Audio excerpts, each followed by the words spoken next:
Today I'm gonna reveal one of my 6-figure products, guys, and it's gonna be incredible because I will give you guys I'm not gonna hide anything, you know. I'm the e-com boss, so I'm obviously not gonna hide anything. You guys gonna know the exact strategy. What's really interesting with this product is that I made 6 figures with 2 completely different strategies. I'm gonna show the product obviously really soon, but the strategies are incredibly interesting, and I'm sure one of them you probably heard of. It's completely normal. I'm obviously gonna lay down how you can do it as well, but the other one is gonna be really insane and apply to some of you guys that might have family in other countries or whatever. Not really related, but you guys will see once you get into it. So you guys, please smash the like button and hit subscribe if you guys would like this video. It's gonna be really cool for me because, you know, I'm giving you guys so much stuff for free, right? So the last video, free 30-minute consulting call giveaway winner is Zachary Fickett, saying that he loved the product research video I just uploaded. I don't think it was product research, it was like $2,000 a day, but he loved that one and he want to get a call, like he says as well. So message me, my Instagram will be here, and obviously of course you will win the call. So if you guys want to win, go down in the comments, comment that you want to win the call, and if you need mentorship, maybe I'll help you if you DM me. We'll see. So not wasting any time, I'm just going to show you guys the product and then we can talk about the strategy. And guys, here it is, the product, the beard straightener. You've all seen it before, I'm sure. You can see it over here. Oh, I thought, yeah, 20,000 orders. But you guys might think, e-com bots, this is not your style. You do product with absolutely no orders. And that's totally true. Do you think I did this yesterday? I did this product 2 years ago. I think it's like 1.5 years ago. I did this product and I did it with 2 different strategies we're going to go over. And this is going to be valuable for sure. But first of all, let's go over what the product actually is. So your beard is a little messy. You know, you're in a crazy motorcycle club or whatever. So you need this kind of product. So what we can do, this picture is not really good because it's not related at all. What this product is supposed to do is to straighten your beard. You guys can see that this guy's beard, it looks so cool. I mean, or at least it looks good, right? Or if you don't like the look of it, at least it looks clean, and we all can agree that, right? And this product just went completely viral. I managed to take it to 6 figures with 2 different stores as well, which is incredible. But it, you know, you have messy hair, you have messy beard, so we can finally solve it. You know, you get a good, nice beard, right? It's gonna be awesome. So how did I even do this? That's what we're gonna talk about. And here you guys can see straightening way here. Flatten both sides, swept back hairstyler. So kind of cool, right? I mean, if it would have worked today, yeah, I actually think I gave it to one of my students 2 months ago, and he did not 6 figures, but he did at least like 2K a day with it. So you guys can try if you want. I personally wouldn't do it, but with that guy, like I said, he did pretty decent. So there are two ways that I ran this product to 6 figures, and what I really want to tell you guys is to stay until the end, or at least for a tiny bit of time, because I can tell you guys the second strategy is gonna be the most unique. I'm not saying it's the best, but it's the most unique strategy you guys probably haven't heard of. So if you want to hear that, you should hear the other one as well first. So the first one, obviously, I had to choose good pictures. Now it's really important on this product, but I didn't only choose pictures. So under my ad sets, I was running 3 or 4, I don't remember, I think it was 3 or 4 different ad copies, you know, pictures and stuff like that. So I ran 2 pictures, let's just say it was 3. I ran 2 pictures and 1 video, and after like 1 day or something, it just completely took off, right? We got like 10 I got like 10 or 12 sales the first day, which is really good.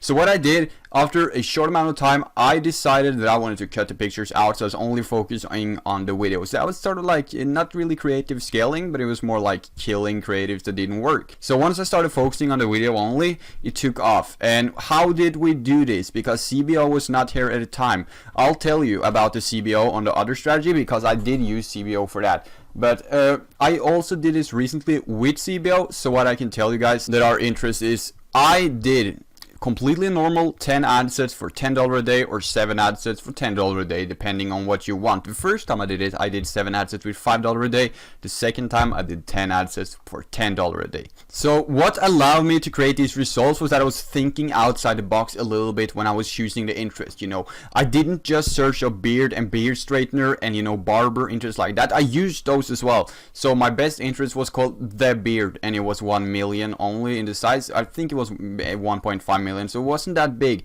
And another one that did really well was the interest called Beard, which was like 40 million. And then I used Barber as an interest, and one that I did really well was Hipster, because I was thinking outside the box. I googled what kind of person has beard, right?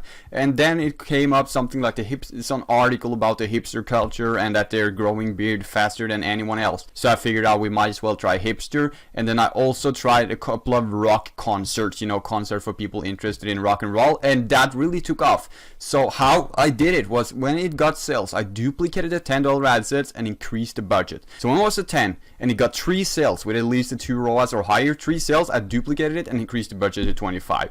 And then I just did that, and I added a new interest daily, and I cut off a new ad set daily. So I tried to get multiple interests working for me. And once that had happened, I just left the $25 ad sets run for some time before putting it into a CBO. So I tried getting at least 7 to 8 sales in 3 to 5 ad sets before putting it into a CBO campaign running for, the ad set level, which means that if you do a CBO for 3 ad sets, you should do $50 per ad set. So a 3 ad set CBO is $150 and a 5 ad set CBO is $250, because each ad set inside a CBO equals $50. So I did a lot of CBO scaling. I narrowed a lot of stuff down towards Instagram and stuff like that. It was a couple of months ago, so Instagram and stuff like that worked a little better by narrowing down and hitting the breakdown tab, which right now doesn't work at all. So don't break your ad sets down unless it's for countries and similar things like that. Instagram and stuff doesn't work because Facebook does it for you.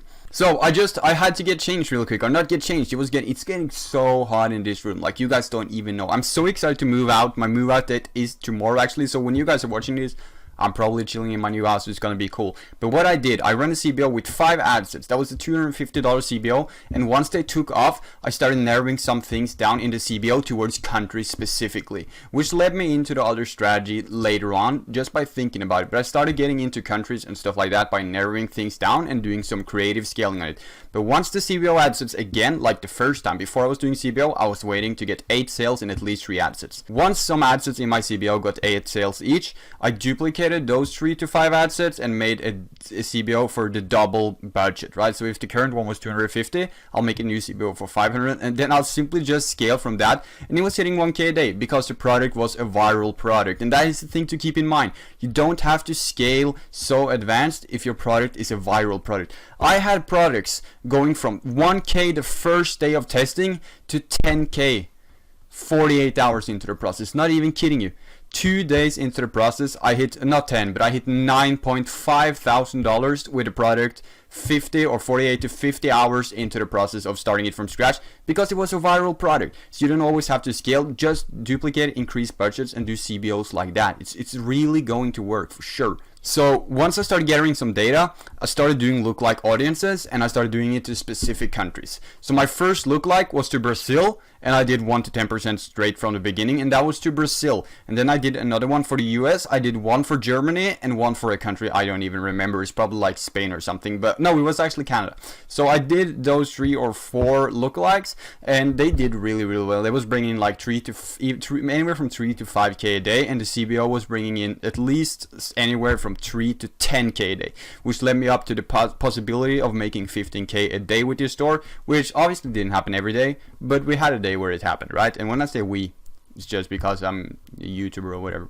I mean myself. So once I started seeing that Brazil worked really, really good, I started getting into my other strategy, which you guys for sure gotta take advantage of. So Brazil was doing good. So what I did, I hired a guy on Fiverr to recreate the whole store. And that doesn't mean deleting the old one. He just made a new store for Brazil only with the Brazilian language. I think the language there is Portuguese. So the store was in Portuguese. I got a VA, which is not paid a lot at all. So you all can afford it, but you don't even need that. Obviously you don't need that now. But I made a Brazilian store, and then I had a VA from Brazil that was answering all the questions that people had, which rarely was a usage of him at all, but they had the chance of talking to someone, right? So product description in Brazilian, pictures in Brazilian, maybe not pictures, but everything was in Brazilian, the whole store. And then I targeted Brazil only, and the thing that happened here was that Brazilian felt like they've been touched, They wasn't just a part of a worldwide movement. It felt like a Brazilian brand that was just like going completely viral in Brazil, and that's why it worked incredible. So Brazil was pulling in 10K a day to 15K a day,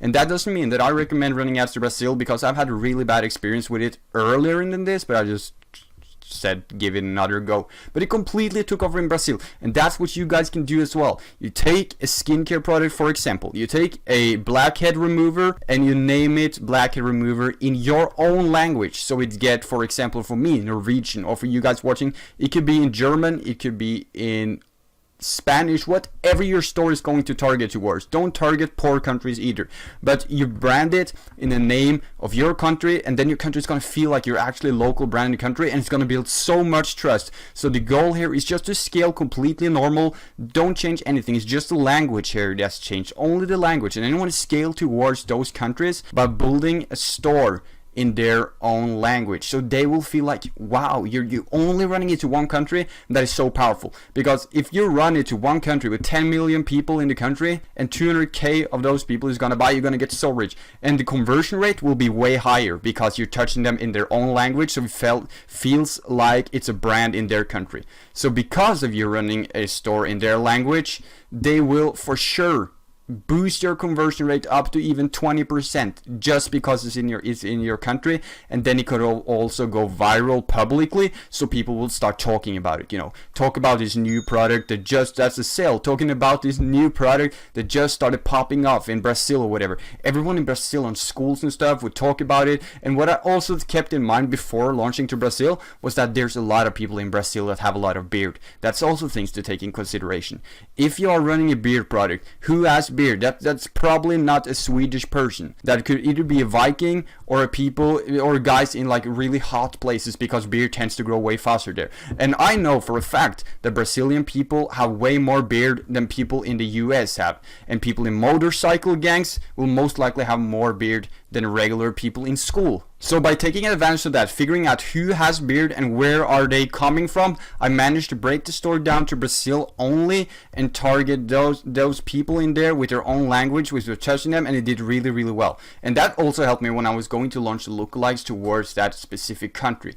So what you do here, guys, just like I said, the trend will start to pop off in one country and go completely viral, and everyone will start talking about it. You will get competitors for sure, but this is the cool thing. So when people have seen your ad for a long time in English, they won't really feel special, but when they finally see it in their own language, they feel like, this is the guy to go with, this is the store to go with, it is in my language, I've seen a lot in English, not interested at all, but this is my language, this is a go for me. I'm gonna go in, I'm gonna get this product. So I wouldn't recommend selling this product because it's saturated, really saturated now, and I think I made it saturated personally, and obviously some other people too. But if you could just find a trend that no one has seen before, a new trend. So guys, the best thing to do with this strategy, that will be to get a product that is already viral, and you take the viral product and show it to a new country. Because if a blackhead remover is viral worldwide, they might have excluded countries, or countries might not have seen it, because if you run a viral product to the world,